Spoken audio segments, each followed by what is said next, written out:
What's up guys, welcome back to my channel. In today's video we are making another amazing Irish recipe, and that is traditional Irish potato farls, otherwise known as potato bread.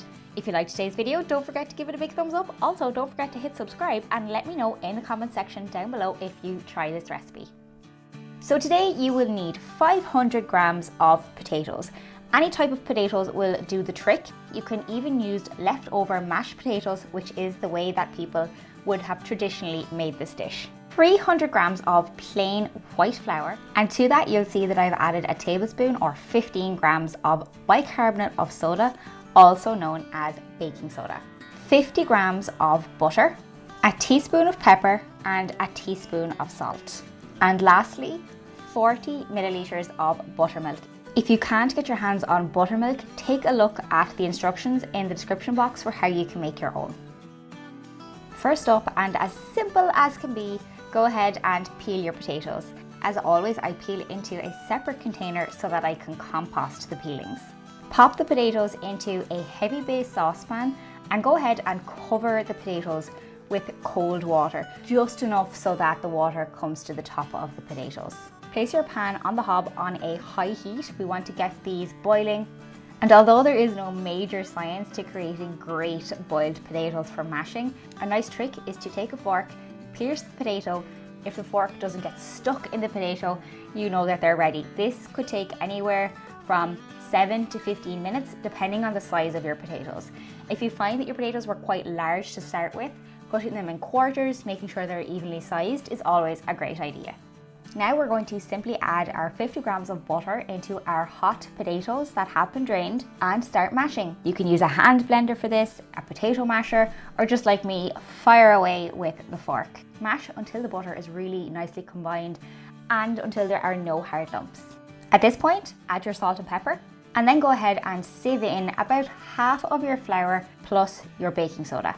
So the aim of this is that we end up with a bread dough-like consistency. It won't be exactly the same, but it will be similar. So the more you mix, the more the flour gets incorporated and the more you end up with a nice homogeneous mixture. And as you can see there, it starts to form a ball. At this point, I'll go in with my 40 milliliters of buttermilk just to make sure that the mixture doesn't become overly dry. And this will also react with the baking soda to give the farls a little bit of a rise. I'll add in the rest of my flour and then I will start to mix by hand. When the mixture has roughly come together in the pan, I like to tip it out onto a floured work surface and go at it for a couple of turns, similar to how you would knead bread. So go ahead and knead and work your potato mixture until it forms a nice homogeneous ball. Try and create an even circular shape if you can. This will make rolling out a little bit easier. I like to divide the dough in two. Work in two separate halves, as if you don't, it can be quite large, which there's nothing wrong with. It will just take slightly longer to fry on the pan. So grab your rolling pin and roll out the mixture until it's about 1 to 1.5 centimeters in height. This circle creates our 4 quarters, which become our farls. Take a sharp knife and divide into 4 quarters.